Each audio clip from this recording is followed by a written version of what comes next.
तो दीक्षा लेनी ही नहीं है। ना ना ना, दीक्षा भी जरूर लेना चाहिए, सबको लेना चाहिए। और बन जाए तो चारों धाम भी करना चाहिए। लेकिन एक बात और है, और मैं यहां से कोई भी बात बोलूं तो कोई भी सज्जन मुझसे पूछ सकता है कहां लिखा है बाद में, तो भले ही मैं मौखिक न बता पाऊं पर कमरे में जाके बता दूंगा। हाँ, पुस्तक आती है तो ये।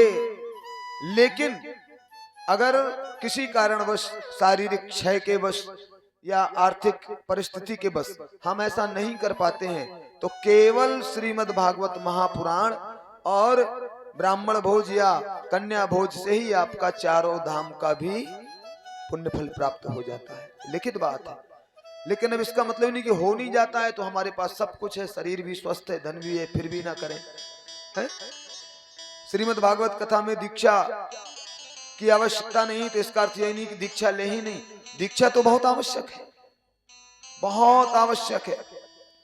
और हमारी इस पावन कथा के मुख्य यजमान भैया गया प्रसाद जी, ये भी चारों धाम करके आए हैं और बड़े भाग्यशाली हैं। कई बार पूत सपूत तो का धन, अपूत कपूत, तो सपूत वाले हैं ये। इससे बड़ा सद्भाग्य हमारे जीवन में और कोई नहीं। क्योंकि जिस बालक को हम प्रकट करते हैं, संसार में लाते हैं, हम टूटी चप्पल पहनते हैं। मैंने देखा है तमाम किसान लोग, अंगूठा नहीं है, प्लास्टिक की चप्पल है, और वो खेत में लगे हैं, खलिहान में बोरा सब ढो के ला रहे हैं, और उनके बच्चे 1500 के जूते पहने हैं। मेहनत करते हैं दिन रात, बेटा तुम पढ़ो, फटे वस्त्र पहनते हैं, पर अपने बालक के लिए ड्रेस सिलवाते हैं, मजदूरी करके, मेहनत करके। और विडंबना यह है कि फिर भी गारंटी नहीं कि आपका बालक संस्कारित निकल ही जाए, और जिसका निकल जाए तो फिर समझ लो उसके भाग्योदय है। तो इनका भाग्योदय तो निश्चित है, इसमें तो कोई संशय नहीं है। पर प्रत्येक इंसान का अगर भाग्योदय हो जाए तो उसे ये नहीं समझना चाहिए ये मेरी वजह से हो गया या मेरे बेटे की वजह से ना। ये जो दिख रहा है ये भगवान की माया है, और जो नहीं दिख रहा है वो सच है। यह आपके पूर्वजों का आशीष है। आपके पूर्वज यहाँ से जाके भगवत तुल्य हो जाते हैं, और आपके पूर्वज जितनी ज्यादा प्रार्थना भगवान से करेंगे उतने जल्दी वो स्वीकार करते हैं, तो अंत में जाके ये भगवत कृपा ही बन जाती है। तो भगवान का आभार जरूर प्रकट करना चाहिए। इसीलिए दीक्षा लेना बहुत आवश्यक है। बच्चों में संस्कार आता है, गुरु कुछ तो बताएगा आपको है? मैं कभी कभी सोचता हूं कि सब लोग कथा सुनते हैं, खूब सिर हिलाते हैं, बढ़िया, बहुत आनंद आया महाराज, पर कितना मान के जाते हैं। और इनका ये आयोजन हो गया, ये भगवान की कृपा है। पुत्र अगर सद्भाग्यशाली मिल जाए, यह भगवान की कृपा है। और मैंने तो अभी तक नाम ही नहीं लिया मंच से उसका, राजू नाम है ना? और वहां तो इसको सेठ कहते हैं बंबई में। अब बताओ और क्या चाहिए एक पिता को, और उसी का यह सब आयोजन है, और बड़ी सुंदर व्यवस्था। और अगर व्यक्तिगत रूप से देखा जाए तो उसने अपनी तरफ से कोई कोर कसर नहीं छोड़ी। आज हमारी इस कथा में उनका नाम भी शामिल करता हूं, भैया राजू। और बहुत बुजुर्ग बैठे हैं, इनका नाम लेना तो वैसे उचित ही नहीं है, क्योंकि बुजुर्गों का तो आशीष मिलता है, हम कितने ऊपर बैठ जाएं। ये जो बूढ़े बैठे हैं, खासतौर से हमारे परिहार साहब ये आते हैं बगल के गांव से, और नित्य ही अपनी छड़ी लेकर के और कथा के शुभारंभ में बैठ जाते हैं। और आज पहली बार थोड़ा सा परिचय हुआ, और मैं तो आता हूं तो नित्य ही प्रणाम करता हूं, जो भी बड़े बूढ़े बैठे होते हैं अपने मन से। तो यह गुरु कृपा से मिलता है, यह इसीलिए गुरु बनाना चाहिए।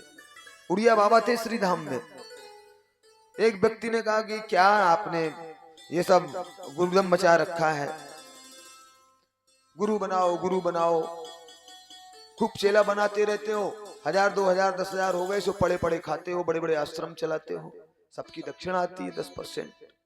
क्या आवश्यकता है गुरु बनाने की? तो बोले क्या गुरु के बिना काम नहीं चल सकता? बाबा बुजुर्ग वृद्ध पहुंचे हुए संत कुछ नहीं बोले, मुस्कुरा रहे। उसने दोबारा कहा, फिर भी नहीं बोले। अरे बोले बाबा जी, हम आपसे ही पूछ रहे हैं, हम आपसे ही पूछ रहे हैं कि गुरु की क्या आवश्यकता है। बाबा ने कहा, तुम पहले एक बात बताओ, ये तुम हमसे क्यों पूछ रहे हो? ध्यान से सुनना, बात बड़ी सामान्य है पर संतों की वाणी है, इसलिए ध्यान से सुनना चाहिए। उड़िया बाबा बहुत बड़े संत हुए हैं, आप उनके बारे में पढ़ सकते हो। बोले तुम हमसे ये क्यों पूछ रहे हो? अरे उसने कहा, ये भी कोई बात है, मैं जानना चाहता हूं तब तो पूछ रहा हूं, कुछ जानना चाहता हूं तो पूछ रहा हूं। बोले कुछ जानना चाहते हो? हाँ। बोले बस यही तुम्हारे प्रश्न का उत्तर है। कुछ जानने के लिए गुरु बनाया जाता है, कुछ जानने के लिए गुरु बनाना चाहिए, इसी के लिए जरूरत होती है। तो बोले काम नहीं चलेगा? बोले नहीं चलेगा, बिना गुरु के काम चलेगा नहीं। एक ने कहा कि क्यों, गुरुजी से मिलता ही क्या है? कान में एक मंत्र ही तो फूंकते हैं, मंत्र किताबों में लिखे, अपना मंत्र ले लो जो मर्जी आवे। अथवा आपके ही वेद कहते हैं, आपके ही शास्त्र कहते हैं कि जय जय जय हनुमान गोसाई कृपा करो गुरुदेव, गुरु मान लो, हो गया काम। अथवा कृष्णम वंदे जगत गुरु, वो तो जगत गुरु है ही है, सबके गुरु हैं, तो हमारे भी हो गए, क्या आवश्यकता है? पर सही बात तो ऐसी है कि आप खूब मंत्र ले लो किताबों से, पर क्या वो काम करेगा? बड़ी ईमानदारी से सोचो, कारतूस तो दुकान में मिल जाते हैं, खूब ले आओ खरीद के, पर घर में बंदूक नहीं होगी तो काम करेगा क्या? अरे भैया, अपने हाथ में तुम कारतूस को रख लो, खूब ताकत से पकड़ो और पंडित जी के सिर में मारो तो ज्यादा से ज्यादा ऐसे ऐसे हाथ फेल लेंगे कि मजाक ना किया करो। आपके गांव की भाषा में मजाक ना कीने, देख गुलमा पर आओ, इससे ज्यादा नहीं होगा, कुछ नहीं होगा ना। अब वही कारतूस क्योंकि पूरी शक्ति के साथ प्रस्फुटित नहीं हुआ, और वही कारतूस अपनी बंदूक में रखो आप और फिर पंडित जी की खोपड़ी में लगा दो, सो महाराज पंडित जी छार छार हो जाएंगे, फिर टुकड़ा ढूंढने पड़ेंगे, एक इधर एक उधर। तो मैं भी आपसे यही कहता हूं कि जैसे बंदूक में कारतूस लगा देने के बाद अपनी पूरी शक्ति के साथ वो प्रस्फुटित होता है, ठीक उसी प्रकार से मंत्र रूपी कारतूस को जब आप अपने हाथ में लेकर चलाओगे, वो अपने प्रभाव से, अपने पूरी शक्ति से, पूरी सामर्थ्य से प्रकट नहीं होगा। और वही मंत्र रूपी कारतूस जब गुरुदेव की वाणी रूपी बंदूक में चलता है तो हमारे जीवन के पाप ताप संताप सब नष्ट हो जाते हैं। ये ताकत होती है। तो लोग तो कह देते हैं कृपा करो गुरुदेव की नहीं, पर कभी ये विचार किया अगर ऐसा होता तो क्या हनुमान जी ने गुरु नहीं बनाए? क्या हनुमान जी ने गुरु नहीं बनाए? बनाए। क्या भगवान श्री कृष्ण कृष्णम वंदे जगत गुरुम, क्या उन्होंने गुरु नहीं बनाए? बनाए। और साधारण शरीर वाले गुरु बनाए। इससे यह प्रमाणित होता है कि गुरु की आवश्यकता भी है और शरीर वाला गुरु, नाक कान आंख मुंह वाला गुरु चाहिए। हाँ, कोई कोई कह देता है कहाँ कैसे कौन, समझ में नहीं आता कोई ठीक। हे भगवान, वह केवल अवगुणी ना हो और तुमसे थोड़ा ज्यादा जानता हो, बना लो गुरु। अवगुणी ना हो और तुमसे थोड़ा ज्यादा जानता हो, काहे को परेशान हो? हाँ, पर गुरु जो है बहुत नजदीकी नहीं होना चाहिए कि आपके रोज दर्शन हो ना, थोड़ा सा प्रयास करके साल 2 साल में जब आप बहुत प्रयास करो तो वो आवे आपके घर, बहुत प्रयास। ये नहीं कि साल 6 महीने में एक चक्कर लगावे, धोती कुर्ता परदनी, फिर थोड़ी मूंग की दाल बांध, थोड़ी अरहर घी हुई का, फिर 501 रुपये से टीका। अरे साल भर में तो आवत है, निका इससे तो करे, ऐसे नहीं। बहुत अनुनय विनय करो तब वो आपके घर पे आवे, और अन्यथा आपको ही दर्शन करने जाना पड़े साल। अब वो रोज मिले, मान लो आपने गुरु बना लिया, बहुत लोग तो हमारे ब्राह्मणों में एक दोष है, वो जजमान होगा, हमेशा काम करवाते हैं छोटे मोटे काम, कभी चर्चा नहीं होती गुरु बनाया कि नहीं, पर जब वो कन्यादान लेने के लिए बैठेगा तो दीक्षा ली नहीं, फिर क्या फायदा, ले वहीं दे दी। अब वो बगल के पंडित जी हैं, अब गुरु जी बन गए, एकाध 2 दिन तो वो पांव पड़ेगा, फिर पाए लागू करेगा और फिर कहेगा राम राम, और फिर कुछ दिन बाद कहेगा और गुरु मस्त हो, तो दुर्दशा हो जाएगी महाराज सब संस्कारों की। और कुछ दिनों बाद तो ये दशा होती है, कई को हमने देखा है, गुरु पुरुषोत्तम हो, हाँ बेटा, तो ये हाथ लगवा दे दानू, फिर बैठे बैठे कहेगा हम उठाते, ऐसे गुरु नहीं, थोड़ा दूरी बनी रहे, सम्मान बना रहे, तभी अच्छा होता है। और बिना गुरुदेव के काम चलना नहीं है। और आप लोग तो मानस पढ़ते हो, खास तौर से परिहार साहब बैठ जाते हैं तो मैं कुछ ना कुछ जोड़ देता हूँ, और मेरी आदत है आप अगली कथा कराओगे तो भी 50% नया मिलेगा, भागवत में भी, ऐसा नहीं, ये तो शुभारंभ में थोड़ी 10-20 मिनट। राम जी भी कहते हैं सदगुरु वैद्य को बुलाओ, वैद्य को लेने जाए कौन, सदगुरु वैद्य, बोले एक ही आदमी है, हनुमान जी महाराज, बोले सदगुरु लाने का भी सलीका होना चाहिए, वो हनुमान जी महाराज से अच्छा किसी के पास नहीं है, जाओ। क्यों जाते तो सब कोई भी चला जाता, जामवंत से ज्यादा कोई बलवान था क्या, वो तो कह रहा था राम जी आप कहो तो हम लंका ही उखाड़ के ले, किसी को नहीं भेजा, केवल हनुमान जी को। आपको जानकर आश्चर्य होगा भगवान ने उनको इतना बड़ा क्यों बनाया, हर जगह इतना बड़प्पन क्यों दिया, बड़ी मनोहर बड़ी मृदुल बात है। और सच में इतनी छोटी बात में मुझे नहीं पता क्यों, पर हनुमान जी के स्मरण होते ही मेरी आंखें भर आती हैं कि वाह प्रभु, नम्रता हो तो ऐसी, विनम्रता हो तो ऐसी। और इसीलिए राम जी ने बड़ा बनाया, हर जगह वो छोटा बने। और यहाँ भी गए तो धरी लघु रूप,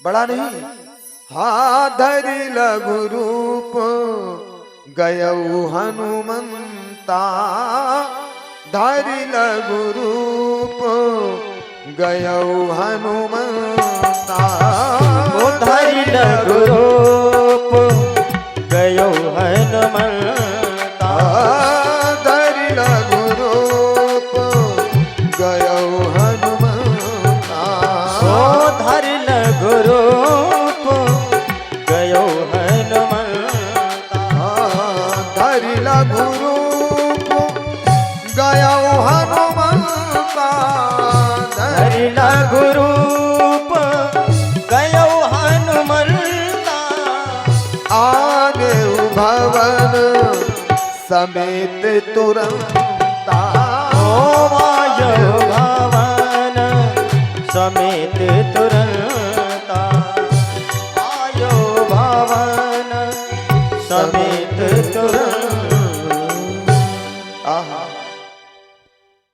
श्री हनुमान जी महाराज छोटा रूप बनाकर गए, और यही संकेत है बहुत बढ़िया, गुरुदेव को अपने जीवन में लाने के लिए आपको छोटा बनना पड़ेगा, विनम्र बनना पड़ेगा। ऐसे तो कभी कभी भागवत करने जाते महाराज, पहले तो ऐसी जगह भी फंस गए जहां हमको ऐसी फीलिंग्स आती जैसे बैंड वाले हों हम। क्यों? उनको छोटा बनना नहीं आता, और जब तुम छोटा बनना नहीं आता तो फिर आप भागवत गुरु ला नहीं पाए, ले तो आए लेकिन ला नहीं पाए, क्योंकि वस्तु को स्थापित कर लेना, अर्जित कर लेना जीवन में एक अलग विषय है, लेकिन आत्मसात कर लेना एक अलग विषय है। और गुरुदेव की वाणी तो आत्मसात होती है। और एक और अच्छी बात है, पूरा का पूरा भवन, आने भवन समेत पूरा का पूरा भवन रख दिया। बोले भवन क्यों ले आए? बोले ये वैद्य भवन समेत ही आते हैं, ये शरीर भवन ही है। संकेत ये है, वैद्य कहाँ है? बोले इसी के अंदर। तो बोले भवन लाने की क्या जरूरत थी, हमने तो वैद्य को बुलाया था, अकेले ले आते है? तो बोले महाराज अगर हम इनको जगाते तो ये तो बाद में जागते, मोहल्ले वाले पहले जाग जाते, और कहो रावण के यहाँ सूचना पहुंच जाती तो गोपनीयता भंग हो जाती। एक बात तो हम भवन समेत ले आए। दूसरी बात, अगर इनको ले आते भवन वहीं रहता, तो अगर इनको ढूंढा जाता तो भवन में मिलते नहीं मिलते, और जब मिलते पता लग जाता ये कहीं गए हैं तो फांसी पे लगा दिए जाते। तीसरी बात, वैद्य जी को भी बड़ी उलझन होती, अब उनको पता ही नहीं कि हम कहाँ हैं। उधर रावण भी ढूंढता रहे, जब भवन ही नहीं तो वैद्य कहाँ। तीसरी चौथी बात, बोले जब कुंडी खटखटाओगे तो वैद्य जी आंखें मीटते हुए निकलेंगे, उन्हें लगेगा सब मेरे दरवाजे आए। क्यों? भवन समेत। सतगुरु वैद्य भवन समेत ही आते हैं, अब कोई परेशानी नहीं। रावण के सिपाही खूब तलाशी ले लें, जब मकान मिले तब तलाशी लें, और जब मकान ही नहीं तो काय की तलाशी लेंगे। और गुरुदेव आ गए मंदिर भवन के साथ, और यह भी संकेत है हम लोगों का इलाज।